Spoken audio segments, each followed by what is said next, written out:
ചെറുപ്പത്തിൽ എന്റെ അമ്മ പറഞ്ഞൊരു കാര്യമാണ്, ഏറ്റവും വില പിടിച്ച ഒരു സാധനം എന്താന്ന് ചോദിച്ചു. ഞാൻ ചെറിയ സമയത്ത് അപ്പൊ ഞാൻ പറഞ്ഞു സ്വർണം, രത്നം എന്നൊക്കെ പറഞ്ഞു. അമ്മ പറഞ്ഞു ശരിക്കും പറഞ്ഞാൽ ഏറ്റവും പ്രധാനം എന്ന് പറയുന്നത് സമയമാണ്. എനിക്കത് മനസ്സിലായില്ല. അല്ല, എനിക്കത് പ്രൂവ് ചെയ്ത് ചെറുപ്പത്തിൽ എന്റെ അമ്മ എനിക്ക് പ്രൂവ് ചെയ്ത് തന്നൊരു സാധനമാണ്. കാരണം സപ്പോസ് ഇപ്പൊ നമ്മളൊരു അത്യാവശ്യത്തിന് പോകുന്നു, ആ സമയത്ത് ഒരാൾ ആത്മഹത്യ ചെയ്യാൻ പോകുന്നു വിചാരിച്ചു, നമ്മളൊരു 5 മിനിറ്റ്, അമ്മ പറഞ്ഞു ഇന്നത്തെ കാലത്ത് ഒരാൾ ആത്മഹത്യ ചെയ്യാൻ ഇത്ര വലിയ ഭീകരമായ കാരണമൊന്നും വേണ്ട. ടി വി കാണുന്നതിനിടയിൽ അച്ഛൻ ടി വി ഓഫ് ചെയ്തു, അല്ലെ ഭർത്താവ് തല്ലി, ഭാര്യ കണ്ണുരുട്ടി എന്നൊക്കെ പറഞ്ഞിട്ടാണ് ഇവിടെ. അല്ലാതെ ആ സമയത്ത് ഒരാൾ അവരെ ഒന്ന് ഉപദേശിച്ചാൽ ചിലപ്പോൾ അതൊക്കെ കഴിഞ്ഞു, ഇത്രയേ ഉള്ളൂ. അപ്പൊ നമ്മളൊരു 5 മിനിറ്റ് ആ വ്യക്തിക്ക് കൊടുക്കുമ്പോൾ ആ വ്യക്തിയെ ഒരു മരണത്തിൽ നിന്നല്ലേ നമ്മൾ രക്ഷിക്കുന്നത്.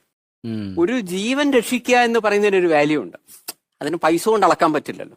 അപ്പൊ സ്വർണവും രത്നമൊന്നും അല്ല ഒരു മനുഷ്യൻ. അതുകൊണ്ട് ഏതൊരാളെയും നമ്മളൊന്ന് റെസ്പെക്ട് ചെയ്ത് സംസാരിക്കുക. കാരണം നമ്മൾ അറിയുന്നില്ലല്ലോ ആ വ്യക്തി ഏതവസ്ഥയിലായിരിക്കുന്നത്. നമ്മൾ അമ്മ പറയുന്ന ഒന്ന് പൈസയും കാശൊന്നും കൊടുത്തില്ല, ഒന്ന് ചിരിച്ചൂടെ ഒരാ. അല്ല, അതിലും ആ വ്യക്തി ഏതവസ്ഥയിലാണോ നിൽക്കുന്നത്, ചിലപ്പോൾ നമ്മുടെ ആ ഒരു ചിരിയോ എന്തൊക്കെയുണ്ട് സുഖമല്ലേ എന്ന് ചോദിക്കുന്നത് പോലും ആ വ്യക്തിക്ക് ചിലപ്പോൾ ഇതായിരിക്കും.